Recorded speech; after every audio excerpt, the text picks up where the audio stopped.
अलसी के ये मज़ेदार, टेस्टी और हेल्दी पैनकेक्स बनाने के लिए ना 2 अंडे ले लें और इनको अच्छी तरह आपने विस्क कर लेना है, ठीक है? ज़्यादा भी ले सकते हैं अगर आप ज़्यादा बंदों के लिए बना रहे हैं। ये मैंने रेसिपी 2 बंदों के लिए बता रही हूँ, ठीक है?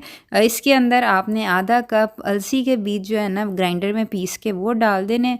उसके बाद इसके अंदर दूध डाल दें। अगर आप डेयरी फ्री रहना चाहते हैं तो कोकोनट मिल्क या आलमंड मिल्क भी डाल सकते हैं, और अगर आपको हार्मोनली ईस्ट्रोजन डेफिशिएंसी है तो आप सोया मिल्क भी यूज़ कर सकते हैं।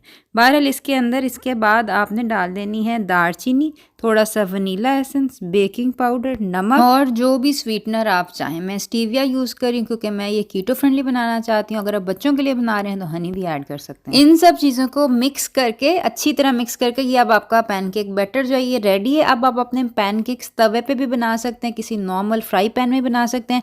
मेरे पास चूँकि ये सिलिकॉन मोल्ड के हार्ट शेप्ड मोल्ड्स मौजूद थे तो इसलिए मैंने ये अपने फ्राई पैन के अंदर डाले, थोड़ा सा ऑयल डाला और इसके अंदर मैं खूबसूरत से हार्ट शेप्ड पैनकेक्स जो है वो बनाऊंगी। तो बहरहाल ये कि इसके अंदर आपने पोर करना है और ये है कि ये आपने ना हल्की आंच के ऊपर जो है ना इसको पकाना है। ये बिल्कुल आंच आपकी तेज़ नहीं होनी चाहिए वरना ना नीचे से पक जाएंगे, अंदर से कच्चे रहेंगे, ये नहीं होना चाहिए, ठीक है? और ये है कि इसकी निशानी ये होती है कि जब ऊपर से आप देखें ना पैनकेक्स को, इसमें ना बबल्स आ रहे होते हैं। अगर बबल्स आ रहे हैं तो इसका मतलब है आपके पैनकेक सही पक रहे हैं, ठीक है?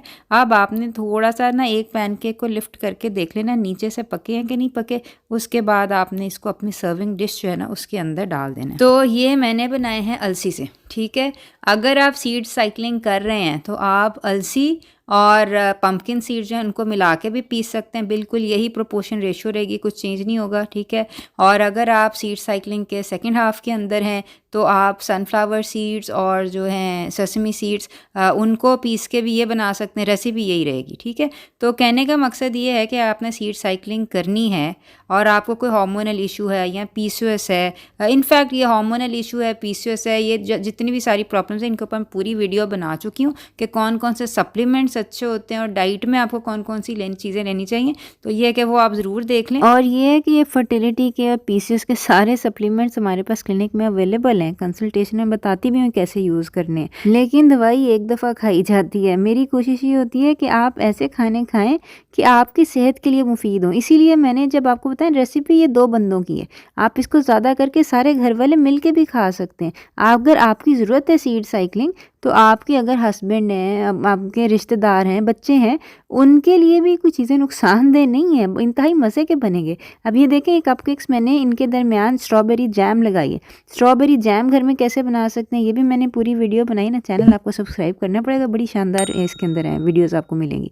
तो बाकी है कि ये आप देख सकते हैं कि इसके साथ ये जो कप में ग्लास में है ना ये कीफ़र मिल्क है, ठीक है? कीफ़र मिल्क भी बहुत अच्छी चीज़ है आपकी इम्यूनिटी के लिए, आपकी हेल्थ के लिए। तो आपके नॉर्मल खाने में अगर ये ऐसी चीज़ें होंगी ना तो मैं नहीं समझती आपको किसी भी डॉक्टर की कभी ज़रूरत पड़ेगी। बहरहाल ये कि नीचे कमेंट्स में आपने मुझे बताना है कि कौन कौन सी सीड्स आपने ट्राई की पैनकेक्स बनाने के लिए, कितने मज़े के बने। अपना ख्याल रखिएगा, आइंदा मुलाकात होती है। अस्सलाम वालेकुम वरहमतुल्लाहि वबरकातुहू।